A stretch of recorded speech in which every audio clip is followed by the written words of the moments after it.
Hello YouTube viewers and Harry Potter fans, like me, a Harry Potter fanable. Today I just wanted to review a movie I saw recently. I actually saw it twice, once on my Disney cruise and once in theaters on Labor Day weekend for the re-release. So I just, wanted to tell you some stuff about it and tell you what I think about it.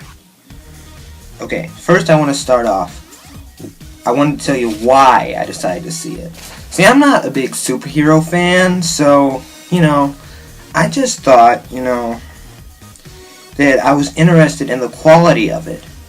Because it made so much money. It made more than Harry Potter! So it's gotta be good. I mean, I thought at that time maybe it was good. Maybe not. I just had to see. I didn't want to be missing out on something. So, I've got my thing right here, my notes. So, I want to start out with the story. So, basically, Loki is he a god or a demigod? I think he's a demigod. So, he steals this thing called the Tesseract, which opens up to another universe. And basically, S.H.I.E.L.D. or S.H.I.E.L.D. and Nick Fury need to get together, a team called the Avengers, to stop Loki from, doing anything bad with it, with the Tesseract.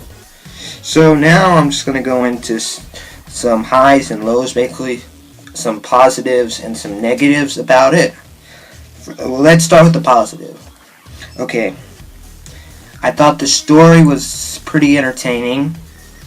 I know it was just one little plot to make up an entire movie, but, it ended up a good plot, I thought, and it really made this a good movie. So the story really, I think, was part of the reason it was such a good movie. So, I thought it was a great message because, like a lot of superhero movies, they're dark. They go on the dark side, and this really gave a good message of getting together and saving the world. Like, it wasn't like, see, the other movies, it was just like one person, which isn't a bad message, but really getting together, that could really inspire people. So, another thing, the character interaction was very good, and the acting, it was pretty good. The character interaction, they had some arguments, and I felt like they really did those well. And, as I said, the acting was really good, especially, I thought, from Mark Ruffalo, or something like that, because he was overly depressed, or he had depression, and he really showed that. I mean, he tried to keep it in, but sometimes he couldn't, and he became the Hulk. So, also, it was really good visual effects. I mean, I saw Captain America. It didn't have as good visual effects, but this, it could win the Oscar for best visual effects. So, it was like, I just didn't see anything wrong with it. It wows you. I couldn't pick out anything that was bad. It was really good. And I'm talking about the visual effects. I'll get to the negatives of the movie. There are a few. I'm sorry. There are a few. And my last positive, it makes you want to see the other movies. It really,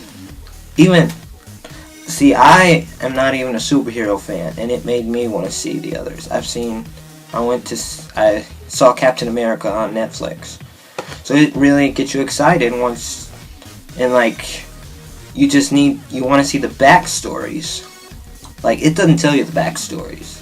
They have the other films to do that. The backstories of the superheroes. And now to the negative, which there are very few, but there are a few.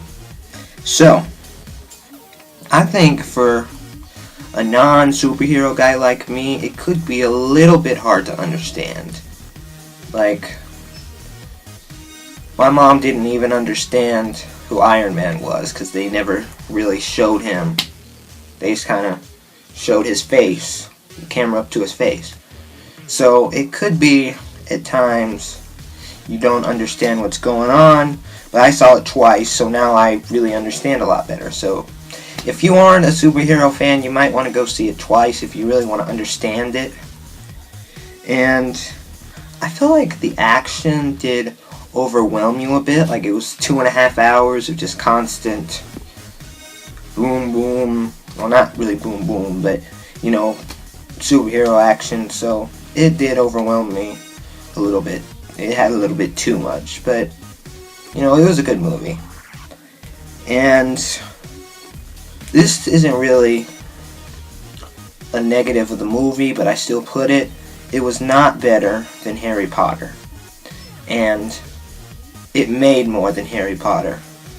Harry Potter's I'm talking about Harry Potter and the Deathly Hallows Part 2. Well, really, it beat all of them. So, Harry Potter and the Deathly Hallows Part 2 is number 4 of all time, and the Avengers is 3.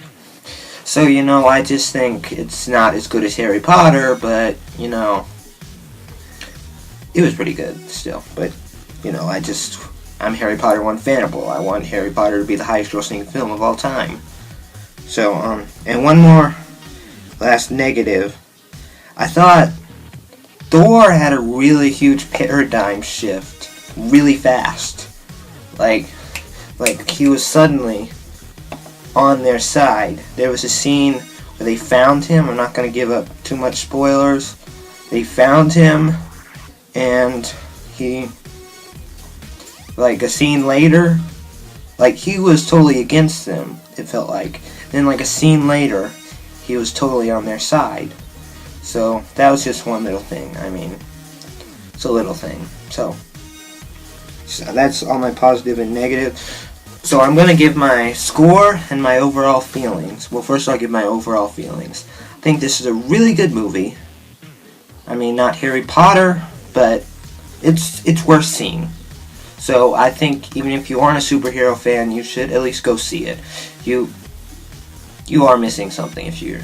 I don't mean that in a rude way or anything, but I thought I might be missing something. I was.